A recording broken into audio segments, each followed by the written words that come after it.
What is leadership? What is the difference between leadership and management? My personal understanding is that the psychological driving force behind management is fear. What does it mean? If you don't complete my KPI, I will deduct your pay. If you consistently underperform, I will fire you. I will make it public to the entire team, or even make you do push-ups to embarrass you during training. No matter what kind of measures are taken, you will notice that there is always an element of fear at the core. So these are management techniques.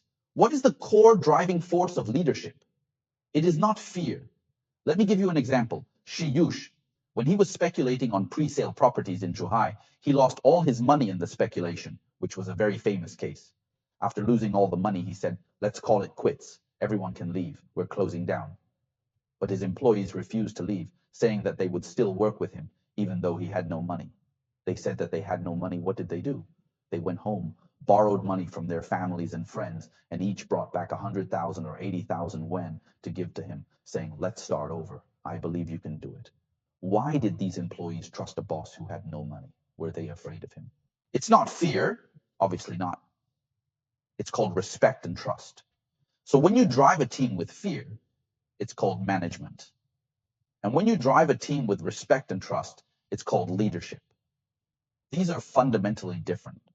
The same principle explains why leadership is becoming increasingly important today. Do you think it's easy to make a young employee born in the 1990s afraid of you? It's getting harder and harder. In the past, it was very simple for us to manage those born in the 1970s. If someone bought a house, they would definitely listen because they had a mortgage to pay and were terrified of losing their job. They were constantly worried. Kids born in the 90s have parents from the 70s who have already bought houses. So they don't care as much. They can simply rent out their properties and live comfortably, even better than you. They are calm, composed, and have their own personalities. If you expect them to fear you, you won't attract good talent. Therefore, the key is to build respect and trust in the team, so that everyone is willing to work hard and excel at their tasks. Here, I'd like to recommend another book we discussed in our reading club, Reality is Broken, by Jane McGonigal. Several principles from Reality is Broken can be applied here. We have a chapter called Game Change Leadership, which is about the 4 characteristics of the game. The first is a common goal. There needs to be a grand shared objective. It's crucial to align the goals of employees with those of the company.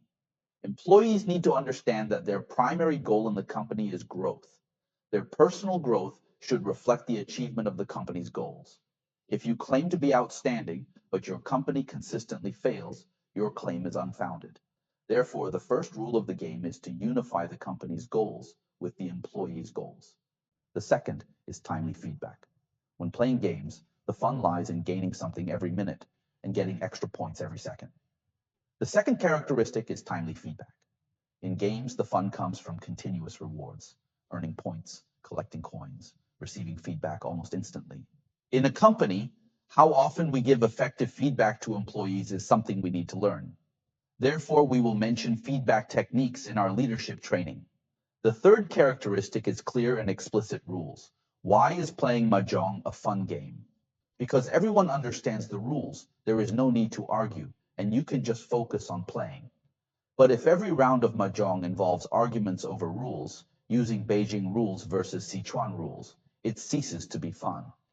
Similarly, a good company should have a comprehensive set of rules or a game mechanism that everyone understands and enjoys, enabling continuous growth and enjoyment for all involved.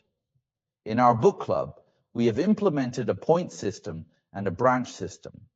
Once these systems are in place, the organization grows organically, mirroring the effects seen in games.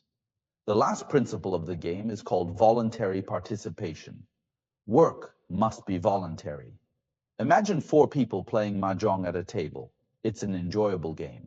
But if someone pulls out a gun and says, "Play the 6 of circles or I'll shoot," it instantly ceases to be fun. Therefore, these 4 characteristics lead to leadership that can drive us and others with respect and trust.